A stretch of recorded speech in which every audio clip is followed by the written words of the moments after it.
벌써 설 연휴가 시작되었습니다. 5일 동안 계속되죠. 예전처럼 잘 돌아다니지 못하지만 성도님들 또 떨어져 있는 가족들의 이럴 때에서 전화 한 통을 꼭 하면서 안부도 묻고 관심을 기울여야 될 것 같습니다.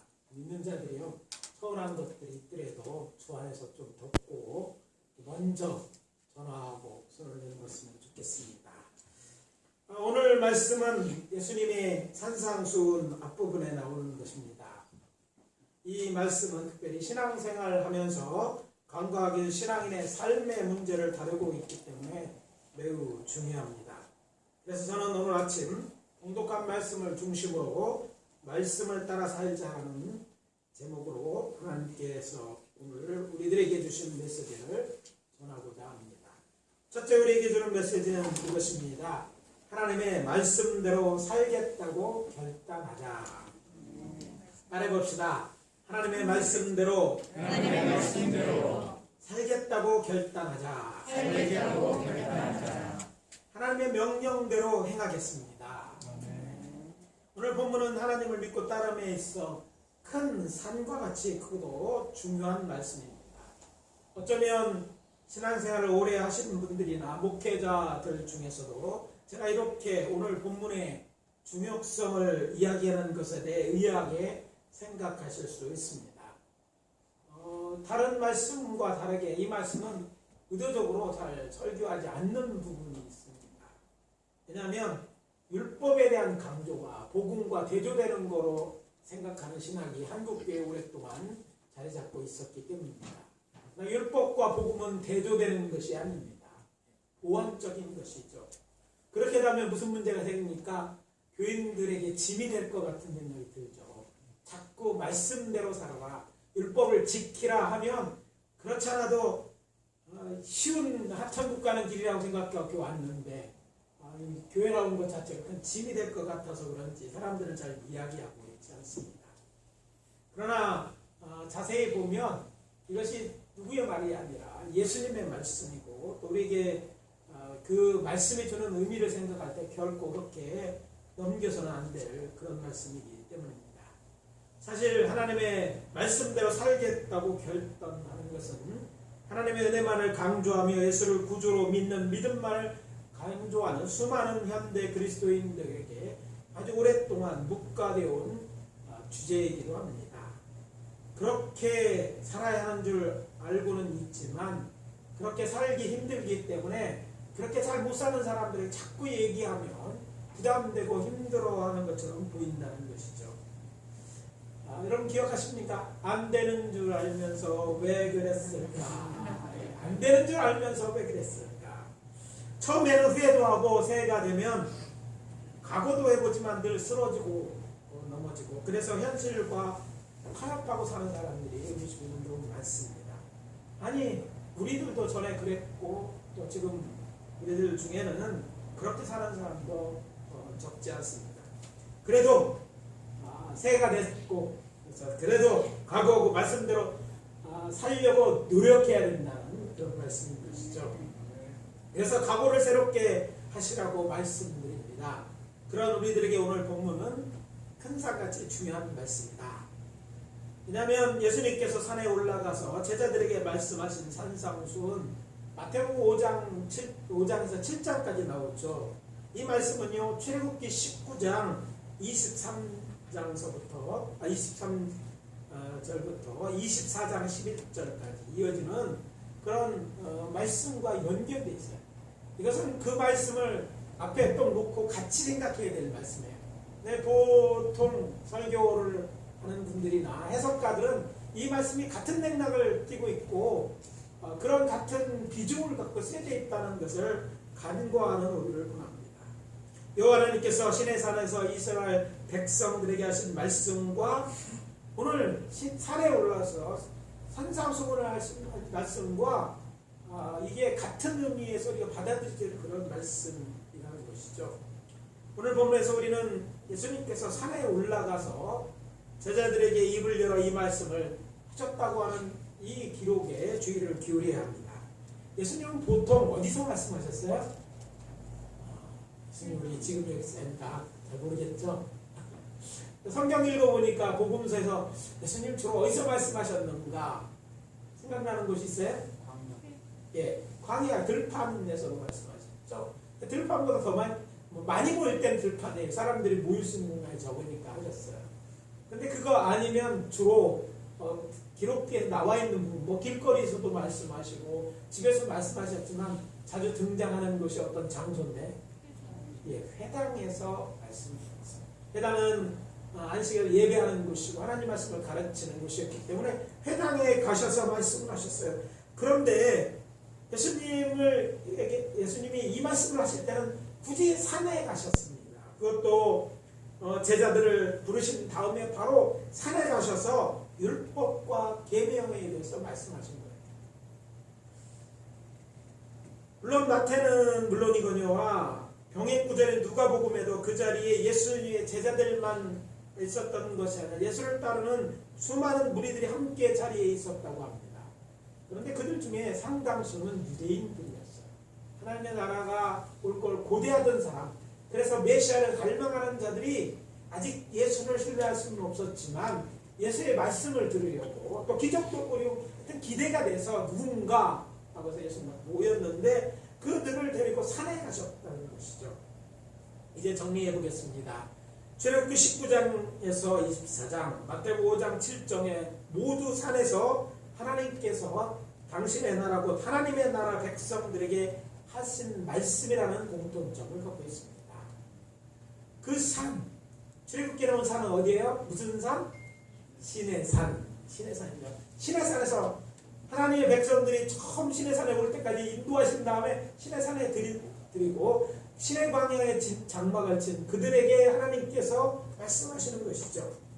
그래서 출애굽기를 읽어보면 성부 하나님께서 이스라엘 자손을 당신의 백성으로 삼겠다고 약속하시면서 하신 말씀이 이어져 나오죠. 또 마태는 복음에서 예수님, 성자 하나님이신 예수님도 당신의 제자들을 천국 백성으로 초청하시면서 하신 말씀이라는 거죠. 다 하나님의 나라, 하나님의 백성들에 들어야 될 그런 얘기를 하고 있는 것이죠. 예수 그리스도를 나의 주, 나의 하나님을 믿는다는 것은 예수님을 나의 왕으로서, 나의 주인으로 하나님으로 믿는다는 고백입니다.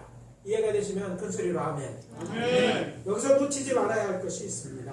하나님의 백성이 된다는 것은 단지 하나님의 계시다는 것을 믿는 것으로는 충분하지 않다는 것입니다. 여호와 하나님의 명령대로 행할 것이라는 약속에서 출발해야 한다는 것이죠. 아멘. 적어도 성경을 통해서 볼 때 그렇다. 이스라엘 자손들이 하나님에 대해서 듣기는 잘 몰랐어요. 하나님의 기적으로 저들을 인도하셨는데 그 아이들과 저들은요 이미 조상과는 약속이 있었지만 그들과는 계약되어 있는, 그들이 하나님을 따르다고 약속한 적이 없는 거예요. 그 약속부터 하시는 거예요. 그러니까 하나님은 저들에게 우리가 잘 아는 10마디 말씀, 즉 10계명을 말씀하시기 전에, 율법을 주시기 전에 먼저 이스라엘 백성들과 계약을, 이제 약속을 하시는 것이었음을 알게 된다는 거예요. 그래서 이렇게 이런 과정이 필요했고, 이렇게 하나님께서 하나님의 자신의 하나님이 되고 백성을 삼겠다는 약속으로 하셨을 때 이스라엘 백성은 예, 주의 말씀대로 다 따르겠습니다.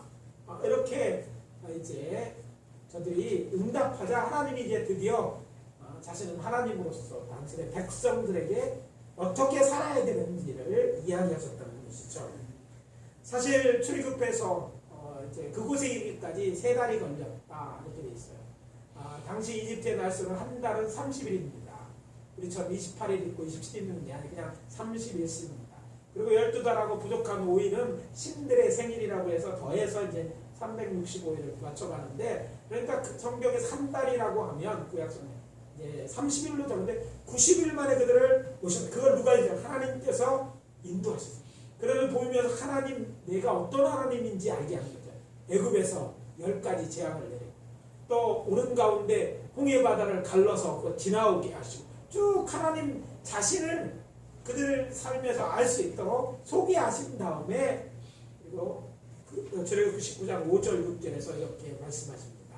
세계가 다 내게 속하였나니 너희가 내 말을 잘 듣고 내 언약을 지키면 너희는 모든 민족 중에서 내 소유가 되겠고 너희가 내게 대하여 제사장 나라가 되며 거룩한 백성이 되리라.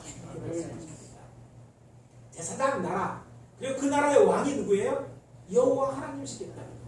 그러면 왕과 신하들이 어떤 관계면 내가 당신을 왕으로 섬기겠다 이런 약속이 필요했던 것이죠. 그래서 모세는 산에서 내려와서 백성들의 장로들을 불러 주께서 명하신 대로 저들에게 전합니다. 그러자 이 소리를 든 백성은 일제히 응답합니다. 여호와께서 명령하신 대로 우리가 다 행하리이다. 같이 해볼까요? 여호와께서 명령하신 대로 우리가 다 행하리라. 이게 8절이에요. 무슨 말씀을 하신지는 아직 안 하셨어요. 그런데 하나님의 선하심을 믿고 미리 약속을 하는 거죠. 하나님 무슨 말씀을 하든지 하나님은 왕이시니까 백성은 우리로서 다 지키겠습니다. 이런 약속을 하는 것이죠. 백성의 말을 여호와께 또 모세는 전함으로써 계약은 성립됩니다. 그러자 여호와 하나님께서 친히 시내산에 저들이 알 수 있도록 강림하신 후에 10마디 말씀 10계명을 선포하시고 이제 제단에 관한 법에서 시작하여 우리가 알고 있는 여러 가지 법을 주십니다. 우리들에게 이런 설명이 필요하지만 당시 예수 당시 사람들, 당시 사람들에게 저들은 이런 배경에 대해서 이미 알고 있었기에 예수님의 말씀을 저들의 조상 이스라엘 자손들처럼 우리가 당해야겠다는 각오로 들었다고 저는 생각합니다. 그래서 말씀드립니다. 예수를 나의 주, 나의 하나님으로 믿어 천국 꼭 하나님의 백성이 되었다면 여호와 하나님께서 지키라 명하신 율법, 예수님이 완전하게 하신 율법과 그리고 예수님이 주신 계명을 다 지켜 행함으로 의롭고 거룩한 백성이 되어야 할 것입니다. 신의 강야에서 하나님의 말씀을 듣고 일제히 우리가 다 행하리라고 응답했던 저들처럼 우리도 그렇게 말하고 또 이를 행하기로 결단하고 삶 속에서 행해야 할 것입니다. 이게 참된 하나님의 백성들의 삶인 것이죠. 예수님이 말씀하십니다. 내가 온 것은 율법이나 선지자를 폐하려 온 것이 아니라 완전하게 하려 왔다. 그러면서 말씀하시죠. 본문 19절 20절입니다. 누구든지 이 계명에 지극히 작은 것 하나라도 버리고 또 그같이 가르치는 자는 천국에서 지극히 작다 일컬음을 받을 것이고 누구든지 이를 행하며 가르치는 자는 천국에서 크다 일컬음을 받으리라. 내가 너희에게 이르노니 너희 의가 서기관과 바리새인보다 더 낫지 못하면 결코 천국에 들어가지 못하리라. 예수님께서 완전하게 하신 율법 곧 계명을 지키는 일은 하나님의 백성 우리가 마땅히 해야 할 일입니다. 예수님도 그 율법을 따라 사셨습니다. 그렇기 때문에 하나님의 자녀이고 하나님의 백성으로서 당연한 일입니다. 지켜야 할 의무인 것입니다. 우리는 너무 믿음과 은혜만 강조해서 내 마음대로 살고 예수 믿고 구원받는 마치 안고만 빼먹는 것처럼 그것이 전부인 줄 알아요. 근데 예수 믿고 보니까 아직 죽을 때가 안 됐어. 근데 살아가는데 전에 살던 데 살고 고 예수님이 나의 주라는 그거 믿고 나는 천국 갈 거라고 생각하지만 오늘 말씀을 읽어보면 그것과는 상관이 없는 거예요. 왜? 뭐라고 해요? 예수님이 직접 뭐예요? 너희 의가 서기관과 바리새인보다 더 낫지 못하면 결코 천국에 들어가지 못하리라. 그러면 신학보다 중요한 것은 하나님의 말씀입니다. 예수님이 말씀하셨어요. 근데 여러분의 신학이 믿음으로면 다 구원받는데 잘 알아야 돼. 그 믿음이라는 의미가 여러분이 생각하는 믿음의 의미가 아니라는 거야. 예수가 나의 주다. 아니 예수님이 구주라는 건 보통 사람 다 알아요. 성탄절 못 들었습니까? 기쁘다 구주 우리가 몰라도 다 알아요. 다 천국 갈 줄 알아. 그거 안다고 여러분 그 사람들이 천국 갈 거라고요? 그게 정말 아는 것입니까? 지식적으로 아는 그게 정말입니까? 그게 천국 갈 수 있는 믿음입니까? 생각해 봐야 되는 것이죠. 또 이 말씀 한마디로 나의 계명대로 지극히 작은 것 하나도 버리지 말고 행하라. 그렇게 하고 있어요. 여러분이 생각하는 것들 어렵고 힘들다는 그거 버려야 될 것이 아니라 그것까지도 행해야 된다는 것이죠. 그런 자가 천국에서 큰 자다. 그렇게 가르치고 그렇게 행하는 자가 큰 자라고 말씀하신 것이죠.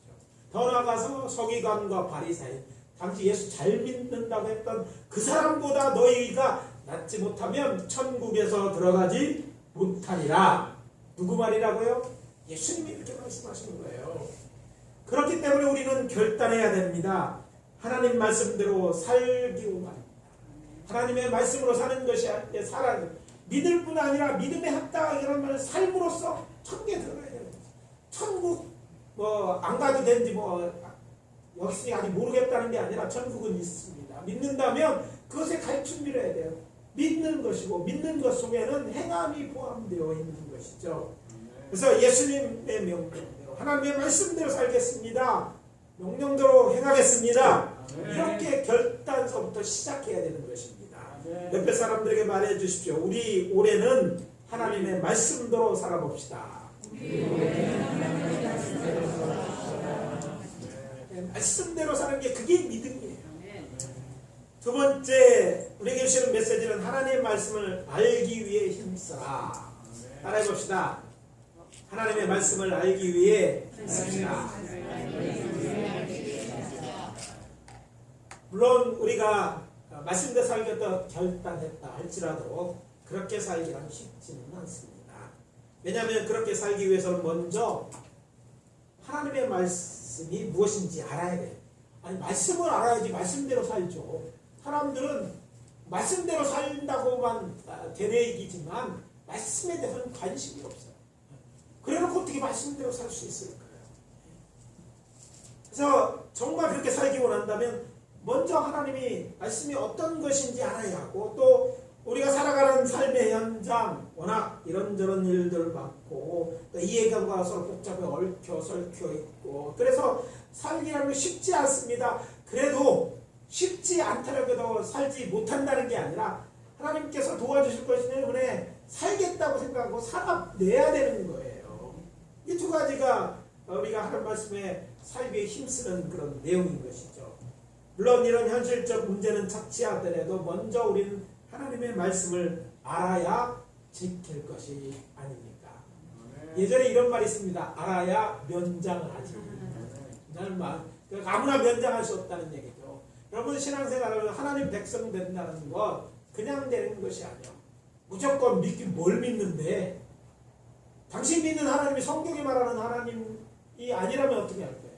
그냥 잘 믿어야 되는 그냥 믿기만 하는 게 정말 그래서 잘 알아야 되는 것이죠. 하나님 말씀을 지키려고 하면 이 말씀을 알고 또 지켜야 된다는 것이죠.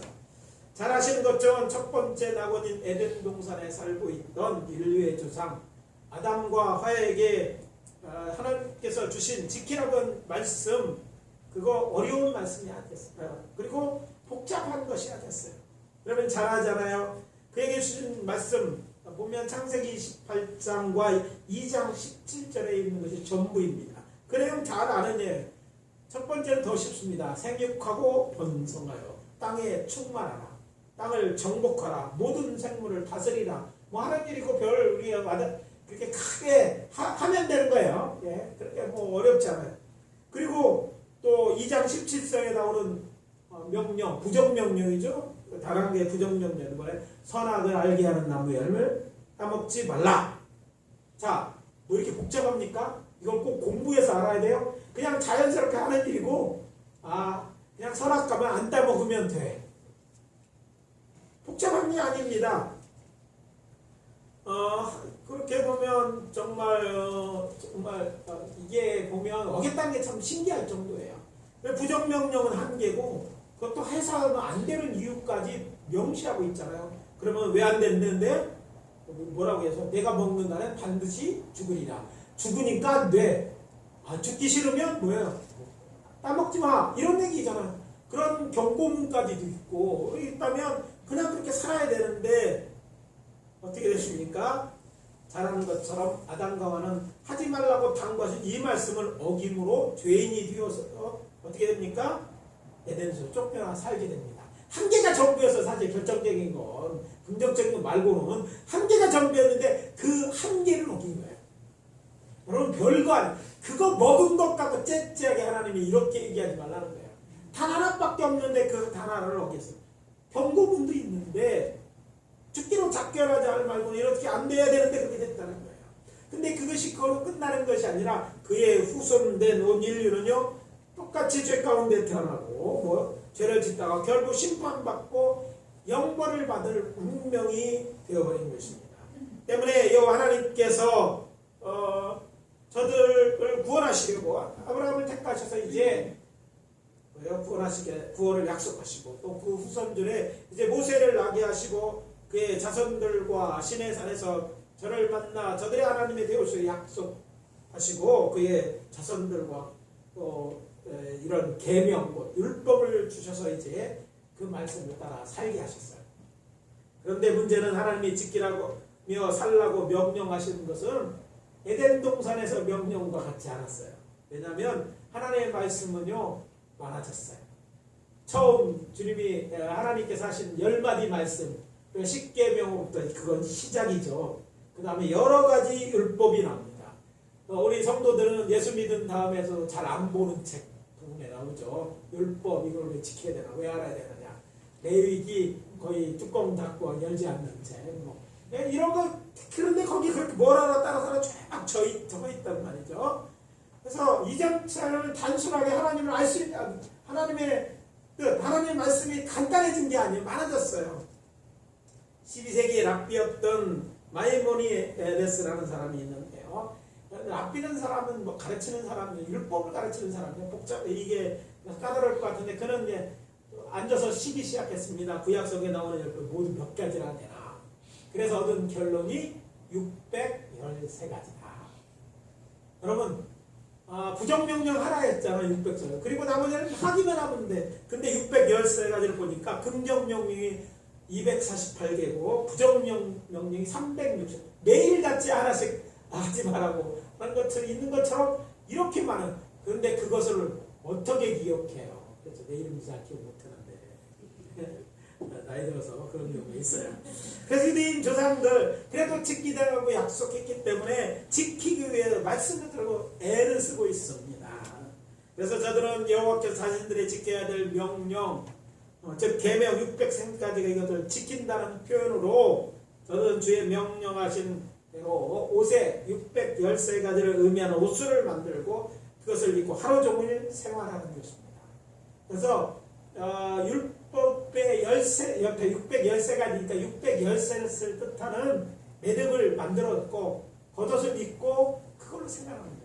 제가 세겜에서 유대인의 집에서 같이 이제 생활했던 적이 있다고 말씀드렸습니다. 관광하러 갔죠. 그래서 거기서 숙박하고 이렇게 됐는데 그들은 아침에 일어나서 이제 나오면 제일 먼저 하는 일이 이 찌찌를 입는 겁니다. 자 해봅시다. 찌찌. 찌찌 잘 아는 말, 어려서부터 들은 말, 찌찌. 찌찌란 술이 달려 있습니다. 그래서 유대인들의 복장 딱 보면 유대인인지 알 수 있는 것은 말에 빵떡모자 하나 딱 있고 옷을 양복을 입었는데 밑에 무슨 앞에 뭐 같은 게 나와 있고 게다가 길이 줄 같은 게 나와 있어. 이게 옷술이에요. 613을 의미하는 옷술이죠. 이것을 입고 하루 종일 살다가 잘 때 벗어놓는 그러니까 하루 종일 율법 13가지를 다 지키고 살겠다는 그런 결단과 그런 마음의 표로와 이렇게 하는 거예요. 물론 그렇게 해놓고 범죄한 사람이 있어요. 하지만 적어도 그렇게 하려고 노력하는 거예요. 하나님 말씀을 알아야 하나님 말씀대로 살고 있기 때문에 그래서 그들은 그렇게 살겠다 결단하고 어떻게 아침에 하나님 말씀을 공부하면서 사는 것이죠. 또 다른 이유가 있습니다. 그 이유를 대해 암시하는 말씀이 오늘 본문 마지막 부분인 20절입니다. 내가 너희에게 이르노니 너희가 서기관과 바리새인보다 더 낫지 못하면 결코 천국에 들어가지 못하리라. 우리는 믿음으로 구원받고 천국 간다고 알고 있습니다. 이게 맞는 얘기죠. 그런데 생각해 보아야 할 것은 그렇게 구원을 약속하는 믿음은 보통 흔히 생각하는 그런 믿음이 아니라는 것입니다. 믿음에 대한 국어사전적 의미는요, 믿는 마음이죠. 믿는 마음. 그런데 성경에서 말하는 마음은 앞에서 말씀드린 것처럼 마음은 마음인데 행동이 동반된 마음이죠. 예, 교회에 나오는 것도 믿음이 없이는 안 되는 일입니다. 누가 여러분들이 정말 예수 믿냐? 나 교회 갔다 왔어. 오늘 주일날. 그러면 어느 정도 지금 요즘은 돼요. 왜? 하도 적당히 믿는 사람은 교회 안 와요. 물론 아파서 하는 사람들까지 싸잡아서 하는 얘기는 아니고 그런 이유가 있는 것이 아니고 너무 불안하니까 안 나요. 근데 그게 정말 주님이 하라면 그러면 뭐 아프다고 무슨 일 때고 뭐 그러면 하나님 앞에 그 믿음이 뭐예요?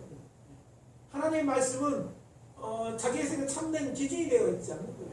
그래서 제가 우리 성도님들에게 최선이냐 물으라고 하는 거예요. 정말 이게 최선이라면 그 믿음인 것이죠. 최선이 아니고 어떤 가만히 편안하기 위한 행동이었고 뭐 그렇다면 이건 진짜 하나님의 생각하는 그 믿음의 기준에 훨씬 못 미치는 거예요.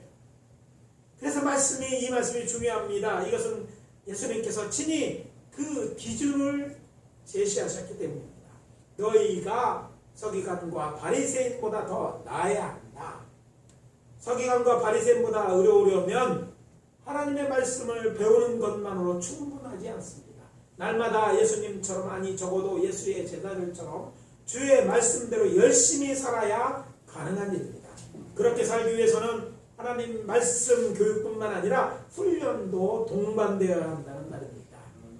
우리나라의 교육제도처럼 전 세계 거의 대부분의 나라가 행하고 있는 것이 의무 교육제도입니다. 우리 교회도 보면 학교에서 가르치는 선생님들 계시는데 정부가 학교를 만들고 국민을 대상으로 글을 가르치며 살아가면서 필요한 정보를 제공하고 가르치는 것입니다. 그런데 퀴즈를 하나 드리겠습니다. 전 세계에서 지금까지 밝혀진 바로 최초로 이런 제도를 만든 나라가 어디입니까? 시험 문제 안 나왔죠. 그 나라는 바로 이스라엘입니다.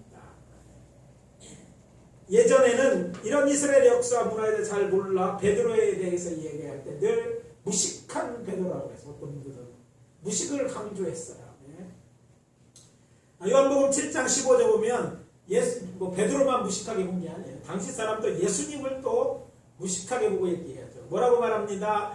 예수님이 성자를 가르치를 보고 놀라 말하죠. 이 사람은 배우지 아니하였거늘 어떻게 글을 아느냐 이렇게 말하죠. 그러나 이 말씀은 우리가 생각하는 것처럼 목수이기 때문에 글을 배우지 않았다고 생각하면 안 되는 거죠. 성경에 그냥 쓰여 있다고 해서 그 말씀, 그 문화와 배경을 모르고 그냥 생각하면 이런 오해를 낳습니다. 뭘 배웠겠냐 어부가. 그러니까 무식하다고 얘기했고 예수님 목수가 뭘 배웠냐고 성경에도 있지 않느냐. 글을 아느냐 어떻게 놀랬다는 것이잖아. 나머지 공부에 하나님께 아셨으니까 예수님은 설명이 되지만 베드로는 안 됐으니까 무식한 베드로라고 한 거예요. 그런데 생각해서 봐야 될 것은요. 당시 유대인 남자들은요. 회당에서 12살 성인식을 치르기 전까지 오늘날 초등과정학교 과정이라고 할 수 있는 교육을 받아야 했습니다. 유대인 소년들은요. 5세부터 9세까지 토라 곧 모세오경을 배워야 했고요. 그리고 10세에서 12세까지 오늘날 중등교육에 해당하는 구전율법인 미시나를 공부해야 했습니다. 이것은 구약과 신약 중간에 유대인의 국가였던 하시몬 왕조 때 유일한 여왕이 어쩌면 이스라엘 전체 왕 중에서 아달랴처럼 이 비정상적인 걸 취득한 거 말고 유일한 여왕이 바로 이 여왕이죠. 알렉산드라 얀네우스라는 여왕입니다. 그 여왕인데 아주 뛰어난 일을 했어요. 그는 법으로 의무복을 받도록 그리고 받도록 모든 그 유대인들은 다 의무 것들을 정했기 때문입니다. 저들은 모세오경 토라를 공부하기에 히브리어를 배운 거죠. 그리고 그 배운 히브리어로 그 성경 모세오경이라고 성경을 읽고 또 미시나를 공부하도록 했습니다. 그러니까 예수님이 12살 때 예루살렘 성전에 올라간 이야기 여러분 주고 오늘 겉표지에 뚜껑에 그런 얘기예요.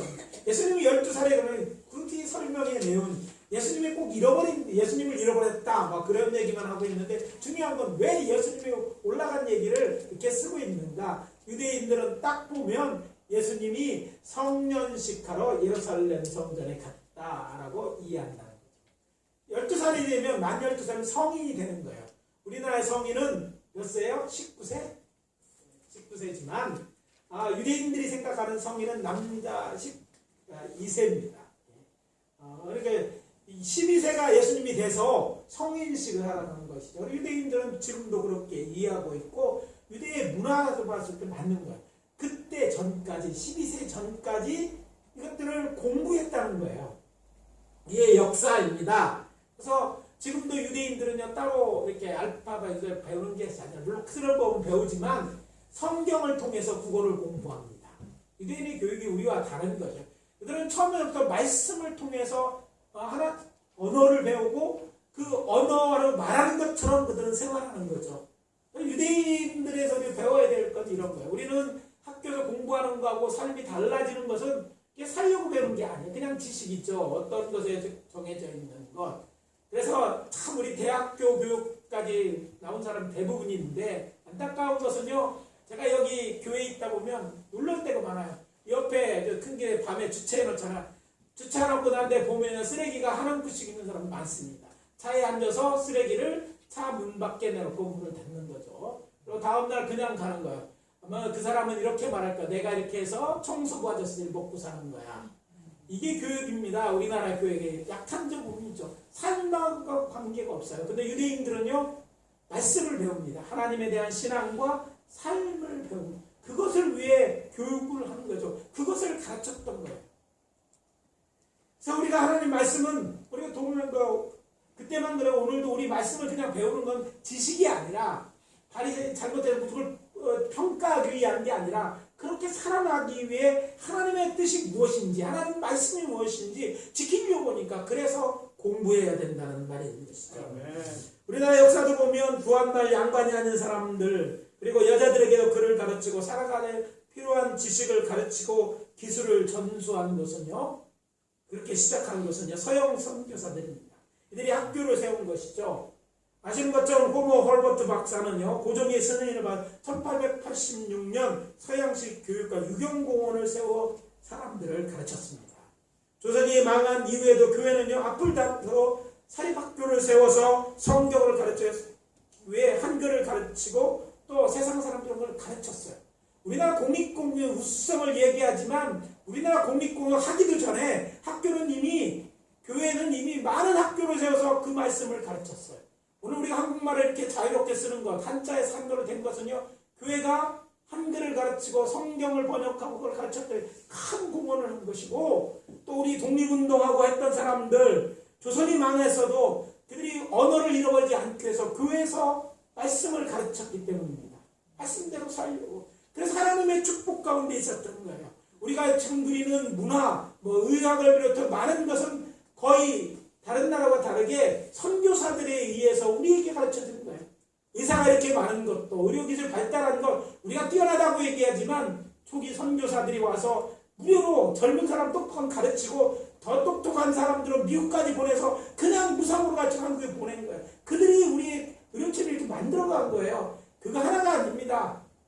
물론 요즘 사람들이 사립학교 하면 마치 비슷하게 비리의 온상인 것걸 말하지만 사립학교 전국 사립학교의 거의 대부분이 기독교 학교고 이런 정치가 가르쳐 왔던 거예요. 물론 그 중에 잘못 사는 사람도 있는 건 사실이지만 전체를 폄하하는 것은요 역사를 가르치지 않기 때문에 그렇습니다. 우리나라 역사학자들 얼마나 웃기는 줄 알아요? 기독교, 불교, 유교 다 한 페이지씩이다. 기독교는 또 반 나눠요. 그 한 페이지. 반 천주교, 반 기독교. 한국 근대사에서 기독교가 미친 영향은요 다른 어떤 거에 100배도 더 넘어요. 따지고 보면. 그런데 그것을 하나도 얘기하지 않고 공평하게 뭐가 그게 공평하 많이 하는 사람들이 좋은 일 많이 했으면 그걸 역사에 남겨야 그런 거 하나도 안 가르치고 그냥 되어지는 것처럼 이렇게 얘기하니까 문제가 되고 있는 것이죠. 아무튼 교회는 하나님 말씀 이런 것까지 가르쳐서 살게 하는 거예요. 그러니까 배워야 되는 것이죠. 그럼 얼마 전 방송 인터뷰에서 한 목사님이 성경 과외해달라는 성도가 있어서 과외했다는 말씀을 들었어요. 그렇지. 영어 수학만 과외하냐? 성경은 과외하면 안 되나? 아니 정말 필요하면 성경은 과외할 필요가 있는 거예요. 진짜. 그래요? 그래서 다시 생각하게 되었습니다. 제가 미국에서 공부하면서 꿈꾸던 목회 중에 하나가 아직도 제대로 구현되지 않는 것이 하나 있는데 그것이 바로 하나님의 교회를 하나님의 말씀을 가르치고 배우는 학교로 만든다는 것이었어요. 그래서 뭐 그냥 우리가 알고 있는 것처럼 썬데이 스쿨에 서로 끝나는 것이 아니라 주중은 물론이거나 토요일 주일 오후에 소그룹 모임을 만들고 여러 강좌를 개설돼서 종일 동안 많은 사람들이 여러 부류의 사람들이 와서 말씀을 가르치고 공부하는 교회로 만드는 것입니다. 굳이 목사가 다 가르치는 게 아니라 훈련된 사람 다른 사람을 가르치는 거예요. 여러 사람을 통해서 가르치는 강좌도 있어야 되지만 소그룹에서 먼저 배운 사람을 가르쳐서 하나님 말씀을 알고 그래서 가르치게 지키게 하는 거죠. 몰라서 못 지키는 게 아니라 배우려 하지 않기 때문이고 배려한 학생들이 없어서 또 가르치지 않기 때문에 이런 문제가 있는 것이죠. 물론 그런 목사는 다는 아니지만 우리 나름대로 저는 수요일과 또 주일 오후를 좀 이런 것을 그리고 시작해 왔는데 양해 드리자. 또 게다가 꼭 교회에서 모이면 이건 불법이에요. 식당에서 4시 앉아서 밥 먹어도 되는데 우리는 4시 앉으면 불법이고 우리는 모이면 사적 모임이 되고 참 우리가 목장 예배 같은 걸 못 드리는 거죠. 사람들은 자기는 안 지키면서도 교회가 하면 묻지 교회가 무슨 코로나 퍼티는 됩니까? 교회가 하는 것처럼 오해하고 막 눈 불어쓰고서 막 얘기해요. 교회가 그렇다. 교회가 그런데 통계적으로 봐서 교회가 그렇습니까? 우리 기독교인들도 그렇게 그런 데서 아주 젖어 있는 게 참 안타까워요. 아닌 건 아니잖아요. 역사적으로 바로 알아야 되는데 그렇다고 우리가 정부하는 일을 최대한 따르려고 하지만 그래서 좀 안타까운 거예요. 교회가 우리 이럴 때 위로하고 해야 돼요. 그래서 법 테두리 안에서 최선을 다하려고 노력하고 있는데 부족하다는 거예요. 앞으로 그런 교회가 되었으면 좋겠습니다. 그래서 그냥 소그룹 모임, 우리 교회 칸도만 그거 다 뭐에 쓰려고 헌금해서 이거 다 줬는데 그거 그냥 보관하려고요? 이거 박물관으로 쓸 데도 없어요. 이거 다 팔아 가서. 그러니까 그 교회 여러분들이 오셔서 기도하고 마르고 다르면 또 리모델링 하면 되고 모이라는 거예요. 제가 교회에서 기도하고 말씀 보는데 전기료 아낀 적 있습니까? 우리 교회 아니라도 기도한다면요 번호 가르쳐 주고요. 여기서 추우면 히타트로 에어컨 끼고 하라고 그럽니다. 왜? 이것은 하나님의 집이고 기도하는 집이고 말씀 가르쳐야 되는 집이기 때문에 그 일을 기꺼이 내는 거예요. 제가 여기서 있으면 아는 것처럼 전국 대전시 전체를 위해서 평신도 성경강좌도 다 목사님들 오셔서 주여 여러분이 여기 세미나 하잖아요. 한 번 세미나 할 때 제가 세운 예산이 20만 원씩 매주 목사님들을 쓰는 거예요. 10만 원은 그분들 다 값이고요. 10만 원 교재 복사하고 점심 사주는 거예요. 왜 이걸 썼냐면 그래도 뭔가 가르쳐야 되는데 목사님 딴 데 가서 돈 내고 배워야 되는데 우리 교회에 와서 그냥 배우라는 거예요. 배워서 잘 가르쳐라. 교재 눈이 빠지도록 만듭니다. 그런데 만들어서 새로운 시대가 변했으니까 그 시대에 맞춰서 그들로 배워가지고 그 교회 쓰라고 자료를 주는 거예요. 왜? 그게 하나님의 일이지 내 것도 아니잖아. 하나님의 일이니까. 왜 여러분 이런 데에 있으면서 여러분이 우리 교회 나와가지고 좋은 게 뭡니까? 여러분 말씀 안 배우고 그렇게 하고 그것에 대한 걸 채우지 못하는데 다른 교회 다니는 거 뭐 차이가 있어. 나쁘다는 게 아니라 우리 교회가 하는 강점이라면 여러분 교회에서 좀 물어보고 그냥 우리 교회 또 신학한 사람도 많잖아요. 우리 교회 수요일 공부를 대학원 세미나라고 얘기하는데 여러분 와서 배우고 알고 지켜야 될 줄 압니다. 어렵다고 하지 말고 아니 지키지 않기로 작정한 것처럼 이제는 살지 말고 2022년은요 좀 알고 지켜야겠다. 결단하시길 바랍니다. 아멘. 너무 큰 소리 열받은 소리인데. 아멘.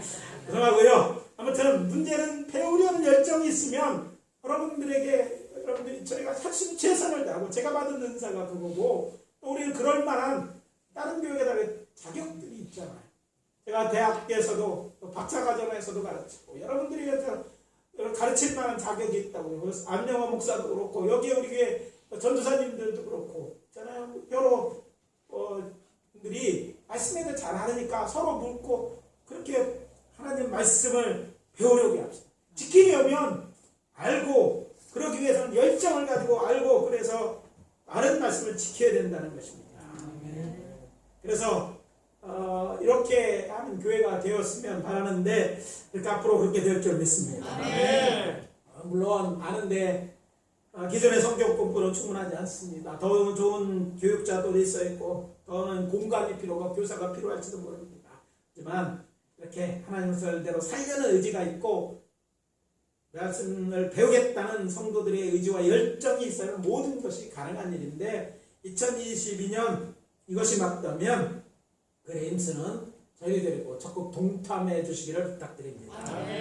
마지막으로 하나님 말씀대로 살아야 하나님을 기쁘게 할 수 있습니다. 따라해 봅시다. 말씀대로 살아야 하나님을 기쁘시게 할 수 있다. 오늘 본문 19절입니다. 누구든지 계명 중에 지극히 작은 것 하나라도 버리고 또 그같이 사람을 가르치는 자는 천국에서 지극히 작다 일컬음을 받을 것이요 누구든지 이를 행하며 가르치는 자는 천국에서 크다 일컬음을 받으리라. 계명의 작은 것 하나라도 행하며 가르치는 자가 천국에서 큰 자이다. 내가 알아주는 자이다. 다시 말하면 그런 자들이 나를 기쁘게 하는 자들이라는 말씀입니다. 우리 교회 표 다 아시지 않습니까? 잘 아시는 것처럼 무엇입니까? 하나님을 기쁘시게 이웃을 행복하게 하는 교회입니다. 그럼 하나님 표만에만 있는 것이 아니라 하나님 기쁘게 하려면 어떻게 돼요? 말씀대로 살아야 되는 거예요. 말씀대로 살아야 돼요. 오늘 아침 교회 나오셔 저거를 보고 설교 저거를 보고 오늘 말씀 부담되네 하고 생각한 분도 계시리라 생각합니다. 아니 설교를 이제까지 듣고 보니 진짜 부담을 느끼는 분도 계실 것입니다. 저는 그것이 나쁘다고 말씀드리는 게 아니죠. 그건 좋은 일입니다. 왜냐하면 거룩한 부담이기 때문입니다. 그래서 이 무거운 짐 같은 말씀을 쉽게 해드려서 용기를 줘야 될 것 같아서 준비했습니다. 부담스럽게 않기 위해서 그런 거죠. 하나님 말 살기로 결단하고 또 그렇게 살기 위해서 필요한 그런 말씀입니다. 이렇게 하면 이렇게 살려가면 될 것 같아서 말씀드립니다. 여러분 하나님 사랑하시죠? 아멘입니까? 아니 하나님께서 여러분을 사랑하시고 하나님 자신을 여러분들에게 나타내시면 좋지 않겠습니까? 아멘입니까? 그러면 어렵지 않습니다. 사랑하는 하나님을 사랑하는 마음으로 하나님 계명대로 살아보기를 결단하십시오. 무슨 일을 할 때 이게 하나님 사랑으로 하는 거야. 내가 이 말씀 지키는데 힘들어. 그래도 내가 하나님 사랑하니까 하나님 이거 나 사랑하게 생각하는 거예요.